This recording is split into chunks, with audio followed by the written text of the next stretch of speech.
बात बिल्कुल जायज़ है कि कहीं न कहीं मैंने बताया कि हमारे सिस्टम की खामियाँ हैं कि अभी हम सेग्रीगेट नहीं कर पा रहे हैं। हमारे जो डोर टू डोर से हमारा जो गार्बेज कलेक्शन होता है, वो उस स्तर पर नहीं हो पा रहा है जिस स्तर पर होना चाहिए कि ट्रैक्टर से अगर गार्बेज उठ रहा है तो ये वास्तव में कि ऐसा नहीं होना चाहिए। तो कोई भी ऑर्गेनाइज़ेशन किसी भी डिपार्टमेंट के साथ काम करना तभी तक पसंद करती है जब तक कि उसको काफ़ी पॉजिटिव सहयोग मिले। दोनों ही पार्ट पे सुधार की ज़रूरत है। जब तक हम उसको स्वीकार नहीं करेंगे और लोगों के बीच में जाके थोड़ा लचीलापन नहीं रखेंगे, उनकी समस्या को नहीं सुनेंगे, उनके समाधान नहीं करेंगे, तब तक प्रशासन भी पूरी तरह फेल है कि कहीं ना कहीं हम नाकामयाब हुए हैं उस स्वच्छता रैंकिंग को बरकरार रखने में।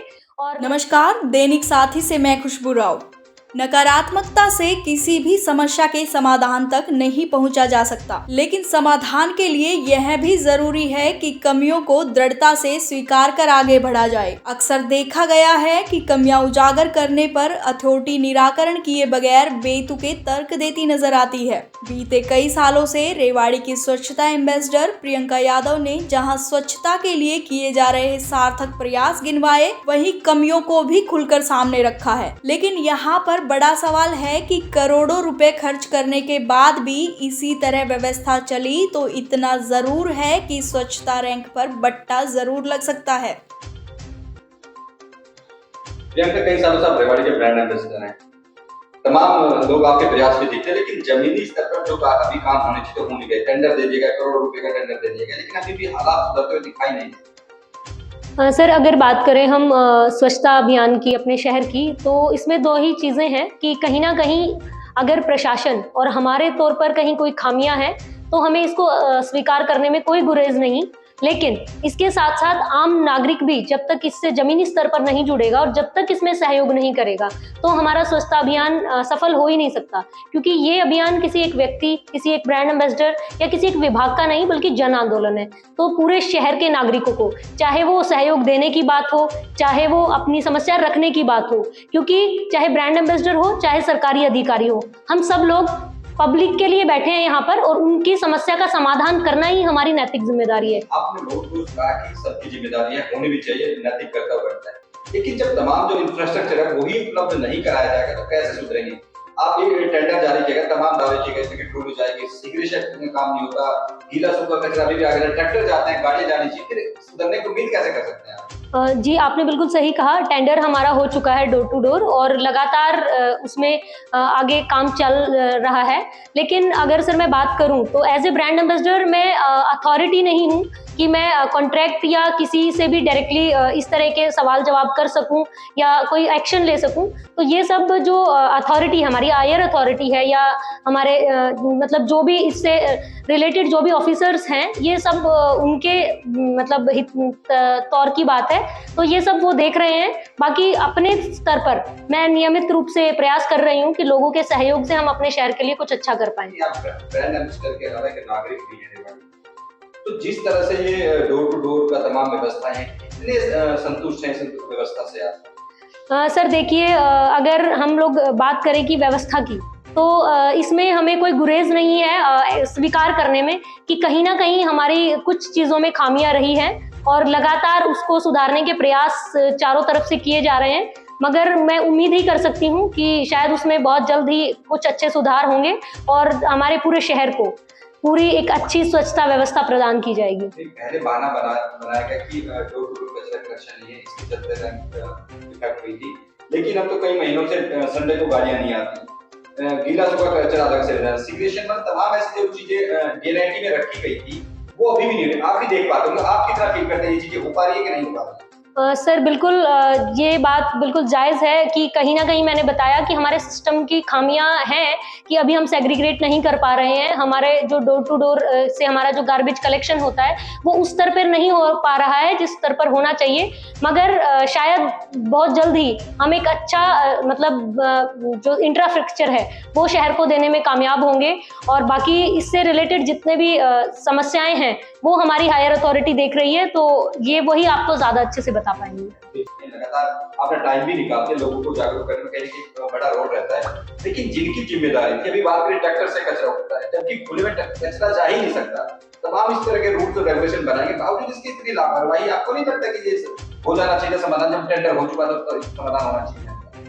जी सर, अगर जैसा कि आप बता रहे हैं कि ट्रैक्टर से अगर गार्बेज उठ रहा है तो ये वास्तव में कि ऐसा नहीं होना चाहिए, और अगर इस तरह की कहीं से शिकायतें आती भी हैं तो हमारे डीएमसी साहब जो हैं उनके संज्ञान में ये चीज़ें लाई जाएंगी और जो भी हो सकता है उसके लिए अच्छा करने का हम लोग प्रयास करेंगे। हमने पिछले कुछ दिनों में देखी थी कुछ अच्छी चीजें हुई, जहाँ पर जो गार्बेज का जो डंप किया जाता था वहाँ पे पार्क बना दिए गए, तमाम आप लोगों की फोटो बीच में सामने आई कि वहाँ पे आज भी पार्क पौधे लगाए गए, बड़ा एक अच्छा लगता है कि जिस तरह की व्यवस्था है। लेकिन अभी आपको क्या इसमें अड़चन लग रही है कि उस स्तर पर हम नहीं पहुंच पा रहे हैं तमाम दावों के बाद, आखिर अड़चन क्या है? सर एक्चुअली आप बिल्कुल सही कह रहे हैं। हमने काफ़ी जगह से जब हमारे डीएमसी मैम थे ढाका मैम, तो काफ़ी जगह से डंपिंग साइट्स खत्म की गई थी। मैडम हमारे साथ दौरे पे जाती थी और जो भी इस फील्ड में समस्याएं आती थी उनमें सुधार की गुंजाइश होती थी और मैडम दिशा निर्देश देती थी उन चीज़ों को सॉर्ट आउट करवाने में। तो सर मेरे अगर बात करें या किसी भी ऑर्गेनाइजेशन की बात करें, सोशल ऑर्गेनाइजेशन की बात करें, तो कोई भी ऑर्गेनाइजेशन किसी भी डिपार्टमेंट के साथ काम करना तभी तक पसंद करती है जब तक कि उसको काफ़ी पॉजिटिव सहयोग मिले। तो जितना हम लोगों को डिपार्टमेंट से सहयोग मिल पाएगा हम उतना अच्छा कर पाएंगे। तो कहीं ना कहीं उस वक्त हमें एक अच्छा सपोर्ट था, एक अच्छे लीडरशिप थी हमारे पास, जिसमें वो मैडम पूरा सपोर्ट करती थी और खुद फील्ड में जाती थी।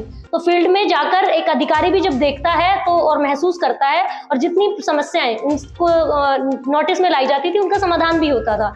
तो सर बस प्रयास तो हमारे तब भी वही थे, आज भी वही हैं। हम तो कहीं ना कहीं अपने प्रयास कर ही रहे हैं, बस कभी सहयोग थोड़ा ज़्यादा हो जाता है, पर्सनल इंटरेस्ट हो जाता है तो हम ज़्यादा अच्छे से काम कर पाते हैं, कभी कम होता है तो हम भी डिमोटिवेट हो जाते हैं। एक सवाल हमारा इसलिए आपसे क्योंकि आप डे टू डे में इन्वॉल्व भी हैं, लगातार लोग को भी जाते हैं, एक आपने भी शिकायतें की होंगी तमाम अथॉरिटी के पास, तो जवाब कितना संतुष्ट मिल पाता है कि हाँ ठीक है वो भी सर अगर वास्तविक तौर पर मैं बात करूं तो बिल्कुल शिकायतें होना लाजमी है, और अगर शिकायतें नहीं होगी तो फिर हमारे शहर में समस्याओं का समाधान भी नहीं होगा, क्योंकि कोई भी समस्या का समाधान तभी होता है जब समस्या होती है और समस्या बताने वाले लोग होते हैं। तो मैं तो लोगों को कहती हूँ कि अगर आपको समस्याएं हैं, प्रशासन आपके मदद के लिए यहाँ पे बैठा है। हम लोग, चाहे मैं ब्रांड एम्बेसडर हूँ, चाहे हमारे डीएमसी साहब हैं, पूरा प्रशासन जनता के लिए है और जनता की काम करने के लिए बैठा है। तो अगर आपको इस तरह की परेशानी है तो आप जरूर हमारे संज्ञान में लाएं और हमें सहयोग करें, तो जरूर हम अपनी हायर अथॉरिटी को उसके बारे में बता के उनसे उस समस्या का समाधान कराने का पूरा प्रयास करेंगे। लास्ट क्वेश्चन मेरा ये था कि आपने भी डीएनआईटी देखी होगी, जो अभी जो लोग सभी की जिम्मेदारी सबको पता होना भी चाहिए कि डीएनआईटी आपको तो काफी जागरूक करने का, ताकि लोग अपने अधिकार को बढ़ते जागरूक। उस डीएनआईटी को कितना फॉलो किया जा रहा है? सर अगर मैं बात करूं डीएनआईटी की तो मैंने मतलब अभी तक वो ऐसे एज ए डॉक्यूमेंट मैंने चेक नहीं किया है, बट हाँ जितना मैंने सुनने में आया कि हमारे पास सफिशिएंट गाड़ियां हमें मिलेंगी, छोटी गाड़ियां भी होंगी, रेडी रिक्शा भी होंगी, सर अगर देखिए लगातार ये, क्योंकि कोई भी जब काम शुरू होता है तो उसको धीरे धीरे थोड़ा टाइम लगता है, बट हाँ टाइम के साथ साथ इसको शुरू होना है। और अगर फिर भी नहीं होती तो कहीं ना कहीं फिर मैंने आपको पहले भी बताया कि हमारे प्रशासन की तरफ से, हमारी तरफ से अगर खामियां हैं तो वो भी गलत बात है, और इसके लिए तो आम जनता जो है जागरूक है और उनको बिल्कुल अपने अधिकारों के लिए बात करनी चाहिए। करोड़ों रुपए खर्च किया जाता है स्वच्छता रैंकिंग को लेकर और उसके फायदा भी सभी को मिलना होता है। तो अब क्या माने, जिस तरह से कुछ सुधार हुआ था पिछले सालों में, दोबारा से एक बार स्वच्छता रैंक आनी, क्योंकि 4 साल से आप भी जुड़ रहे हैं, तो अभी क्या उम्मीदें हैं आपको, किस तरह से आप देखते हैं पूरे सिस्टम को कि क्या कहाँ सुधार करने की जरूरत है? आप लोग जानना भी चाहते हैं सुधार करने के कारण, ताकि स्वच्छ शहर बनाया जा सके। वो अथॉरिटी के लेवल पर भी हो सकता है और नागरिक लेवल पर भी हो सकता है। सर इसमें दोनों ही पार्ट पे सुधार की ज़रूरत है, क्योंकि अगर हम बात करें प्रशासन की तो प्रशासन को भी थोड़ा लचीला होना पड़ेगा, लोगों के बीच में जाना पड़ेगा, लोगों की समस्याएं जाननी पड़ेगी और सिर्फ जाननी नहीं, उनका समाधान कराना पड़ेगा, तभी लोगों का हम पे विश्वास होगा। क्योंकि अभी जो सिनेरियो चल रहा है जो हमारी, और बिल्कुल हम मानते हैं कि कहीं ना कहीं हम नाकामयाब हुए हैं उस स्वच्छता रैंकिंग को बरकरार रखने में, और लगातार हमें शिकायतें भी मिलती हैं, आप लोगों से भी हमें फीडबैक्स मिलते हैं। तो जब तक हम उसको स्वीकार नहीं करेंगे और लोगों के बीच में जाके थोड़ा लचीलापन नहीं रखेंगे, उनकी समस्या को नहीं सुनेंगे, उनके समाधान नहीं करेंगे, तब तक प्रशासन भी पूरी तरह फेल है। क्योंकि बिना आम जन के सहयोग के अकेला प्रशासन भी कुछ नहीं कर सकता, और लोगों की भी जिम्मेदारी है कि अगर उनके यहाँ पे कचरे की गाड़ी आती है और उसमें पार्टीशन है तो वो भी अपने घर से कूड़े को बिना कहे सेग्रीगेट करके गीला कूड़ा अलग और सूखा कूड़ा अलग डालें, ताकि वो जो एक सपना हम देखते हैं स्वच्छ भारत मिशन का, उसको हम कहीं ना कहीं सफल बना पाए। और अगर किसी को कहीं जेन्युइन तौर पर कोई स्वच्छता से संबंधित कोई भी परेशानी आती है तो बिल्कुल उनका हक है शिकायत करना और उनका हक है हम लोगों को बताना। और मैं तो हमेशा अपील करती हूँ कि आपकी समस्याओं के लिए हम हैं और हमारे सहयोग के लिए आप हैं। जब तक दोनों लोग मिलकर साझा प्रयास नहीं करेंगे, ना प्रशासन सफल हो सकता है, ना आम जन की समस्या का समाधान हो सकता है। कल विजयदशमी है, नवरात्र चल रहा है, दुर्गा नवमी भी। तो आप, क्योंकि कहीं ना कहीं जो विजयदशमी मनाया जाता है बुराइयों पर कहीं ना कहीं खत्म करने होते हैं, तो सबसे बड़ी गंदगी से बड़ी बुराई क्या हो सकती है? तो इस बुराई को खत्म करने के लिए नागरिकों को क्या मैसेज देंगे कि आप कहीं ना कहीं फीमेल होने के साथ साथ इतनी अच्छा काम करें, तो कहीं ना कहीं मैसेज देना चाहिए? बिल्कुल सर, कल विजयदशमी है और ये बुराई पर अच्छाई और असत्य पर सत्य की जीत का प्रतीक है।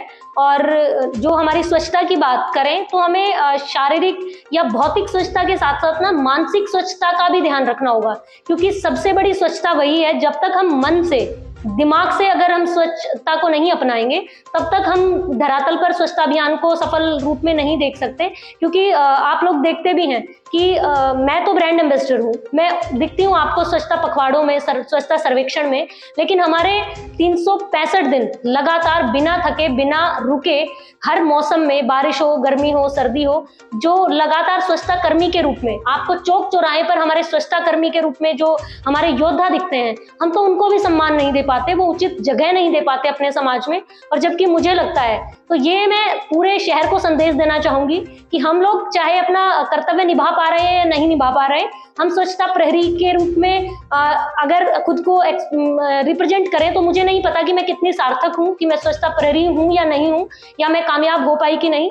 मगर वो 350 सफाई कर्मचारी जो लगातार बिना कहे, जिनको कोई नोटिस नहीं करता, लेकिन वो लगातार अपना स्वच्छता को आगे ले जाने में, इस जन आंदोलन में अपनी भूमिका अदा कर रहे हैं, देश का सर्वोच्च काम कर रहे हैं, तो वो तो हमसे बराबर नहीं, हमसे कहीं ज्यादा बेहतर और कहीं ज्यादा ऊपर है।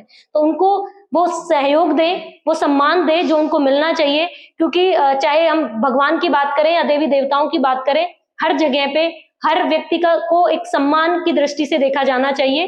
तो यही मेरी आशा भी है, उम्मीद भी है कि इस स्वच्छता अभियान में पूरा शहर हमें कोऑपरेट करेगा और हम भी उनके जो समस्याएं, उनका समाधान कराने का पूरा सहयोग करेंगे और हमारे सभी सफाई कर्मचारियों को उनकी जगह और उनका उचित सम्मान समाज में दिया जाएगा।